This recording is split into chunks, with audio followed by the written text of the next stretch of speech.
Catherine and I, the Poli Sci Guy, is back with another episode, and this week we are focusing on political ideology in Texas, essentially the different values, regions, and ideals of the state of Texas, and how they work to form the diverse political landscape we see today. In fact, today we're going to get into the two political parties' perspectives on the state and how changes are occurring in terms of which is represented more. So, without further ado, Poli Sci Catherine, why don't you come in and give us a little background on those two parties? Thank you for the introduction. Political ideology is a giant spectrum to define the values, principles, and basic ways our society has its opinions. And currently, for simplicity's sake, we can split it up into liberalism and conservatism. These two remain most similar with the Democratic and Republican parties. However, it is important to note that this is a spectrum in which the ideologies ranging from libertarian to progressive to communitarian. Essentially, there's a lot. But we tend to focus on the two primary ideologies that align with the two primary political parties. Starting off with liberalism. In today's day and age, many beliefs revolve around a strong control over the intervention in the economy by the federal government, as well as providing a wide range of social programs to provide equality across America. The main focus revolves around values of social justice, such as same-sex marriage, abortion rights, limitations of businesses, pro-foreign aid, and other values that focus on creating a more equal America. In terms of other values, liberalism tends to go more towards a scientific thought instead of a specific religion, as well as voting towards programs that fit with those who cannot help themselves, fair programs, education support, and programs that involve inclusion. Conservatism focuses on a more traditional route with values and beliefs on self-reliance, individualism, and less government involvement on the economy and social programs. Essentially, they wish for more freedom. Much as the liberals wish for equality, conservatives wish for freedom. They would be in support of legislation that would be more aggressive in terms of increasing the military strength, upholding order, and supporting those who support themselves.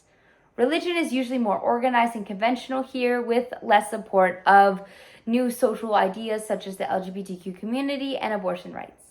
Now that we know some of the key beliefs and values associated with these two ideologies, let's see how they play a role in Texas politics. Tex and Catherine, come on in. Thank you for the introduction. Texas, after the Civil War, during the Reconstruction era, we're seeing the beginnings of how the values of the ideologies have shaped Texas. Conservative ideologies are shown through the giant surge in the Latino population, moving to meet the labor demands of the industrial age, and how anti-immigrant sentiment began to grow. Liberal ideologies were shown more in the shift in immigration, economic development, and racial integration shown through the Voting Rights Act of 1965 and the Civil Rights Act of 1964. Now, Texas values as a whole are made up of individualism. Since we do have a limited government, we're trying to give power back to the people. We also have the value of moralism. With the changes to political goals and the introduction of racial equality, we're trying to get more political representation in government. While certain regions such as the major cities and urban districts, as well as the border towns, remain more liberal, Texas has remained red or conservative as a whole. Overall, Texas remains a diverse political landscape that is shaped by history and the unique regions of the population. So without further ado, Democrat Catherine, why don't you come on in and explain a few things? Thank you for the introduction. Now we get to move on to what the Democratic Party is like in Texas.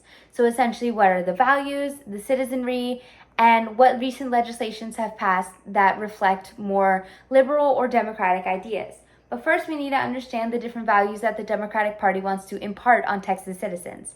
That can come down to inalienable rights that even a majority may not take away.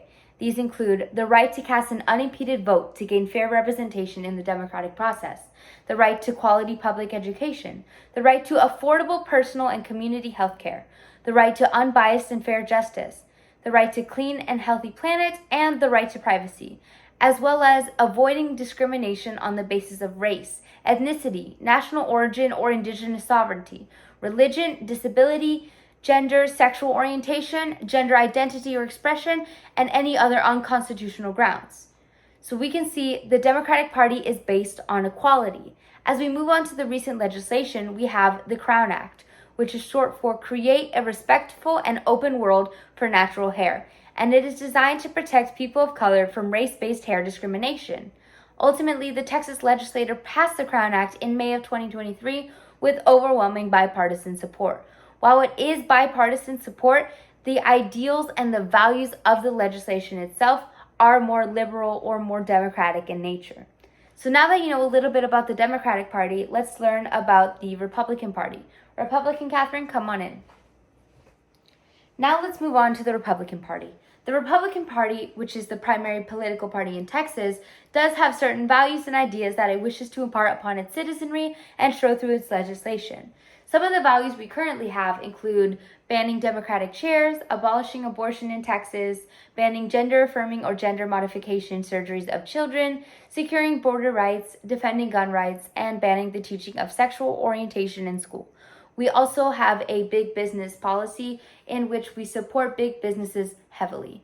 Now moving on to our legislation. So this revolves around border security. And according to Texas Public Radio, border security lawmakers did not hold back on border security spending this year and appropriated $5.1 billion for the effort in Texas's next 2-year budget. The bulk going to Operation Lone Star, a state-led border security mission Governor Greg Abbott launched in 2021. We also have lawmakers passing a lot of other border-related bills going into effect September 1st. That includes Senate Bill 602, which gives agents of the United States Border Patrol the ability to search, detain, and arrest people suspected of committing state crimes, vastly expanding the power of federal agents. So there's a little bit more about the Republican Party. Move on to some recent legislation. Some of the most recent elections regarding Texas values include the special election on November 7th of 2023, where registered voters got to select whether or not they wish for the proposed amendments to pass. Out of 14 proposed amendments, 13 of them will be administered, and some of the most diverse in the political landscape include Propositions 3, 9, and 4. Starting off with Proposition 3, which is more conservative in terms of its ideologies, it's basically forcing lawmakers to ask voters for authorization before they can impose any new state taxes on residents that would be based on net worth or wealth. Next, we have Proposition 9, which is more liberal ideology based, which would be providing some Texas retired teachers with cost of living raises to their monthly pension checks. Lastly, we have Proposition 4, which is bipartisan, which means it has both party support, as it is allowing the state to spend $18 billion on property tax cuts for homeowners and businesses, cutting down school district tax rates, and enacting other tax changes because no one likes to pay taxes. So based on the examples presented, we can see a huge stark contrast between the amendments being implemented in terms of the values. So that way these current examples are slowly offering evidence in a shift in towards Texas becoming more of a purple state. All in all, Texas political ideology has made huge changes in what we've seen in history thus far. However, it doesn't stop there. Remember, political ideology is the summation of the views of the people, and in states such as large as Texas, where you have so many diverse populations, it is so hard to get all the representation that we need. So that is why it is so important to register to vote and increase your civic engagement so that way you yourself can impart your political ideology on your government spectrum, because you want your government to represent you and you want to represent your government. So thank you for another episode with Catherine and I, the Poli-Sci Guy, signing off.